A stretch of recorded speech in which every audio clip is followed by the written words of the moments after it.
afternoon. I'm Dr. Stephen Wise. I'm the Chief Strategic Development Officer for a company called Advetec. Thank you, and thank you for your time. Can I ask you a quick question? In regards to waste, what can the public do to help reduce and manage it? I think it's a complicated question, or complicated answer to what is a simple question. You've got a number of facets that link together in terms of choice over what the public buy, choice over the materials that are used coming into that system, and choice over what happens to those materials at the end. And the public are very much at the centre of creating materials that can be recycled or creating materials that end up not being able to be recycled. And I think at home it's having that message all the time, having easy labelling, for example, which means that it's easy for adults or children to understand what the materials are they've got, how they can recycle them, put them into the right containers. I think for those that are making the choices at the supermarkets, for example, it's being able to have easy labelling, so if they're looking for recycled products or products that can be recycled, it's easy to see them, easy to get them and get them home.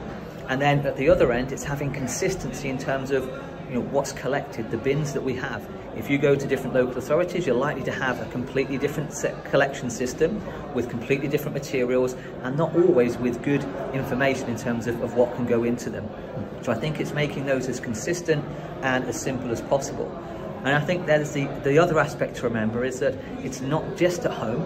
As the public, we're out and about as well. So we'll go to shopping centres, we'll go to sports stadium, we'll go to theme parks, we'll go to service stations.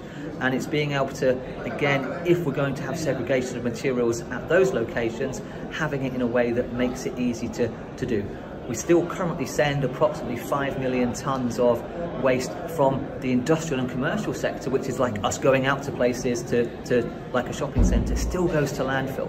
And we need to not forget that we're still sending a significant proportion of our waste isn't recycled and it is going to landfill or energy from waste. Energy from waste is better, but we need to be able to stop what's going into landfill. And we need to push as much as we can that recycling, but we need to not forget that we do have this residual waste that is going to have contamination, and what can we do with it? Brilliant. And can I ask, from an industry perspective, what can we be doing to influence this? I think, again, some of it links back to that choice of, if you go around the circular economy and product design cycles, it links to how we design products, what they're made from. We need to alter perhaps our materials that we're putting into the products in the first place. Can we reduce the amount of, say, packaging? Can we have different types of packaging? As an industry, can we make it easier to segregate and separate? Can we make it easier to be able to then treat at the end and process? And I think we need to be looking at innovation very much at that back end.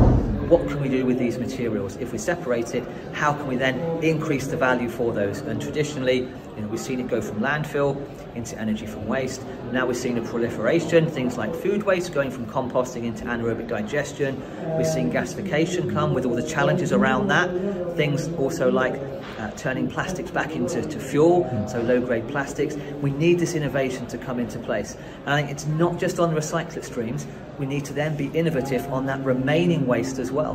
We mustn't forget that. However good we get, we're still going to have a fraction of residual waste that we can't recycle, and we need to make sure we're being just as innovative on that material. We don't forget it.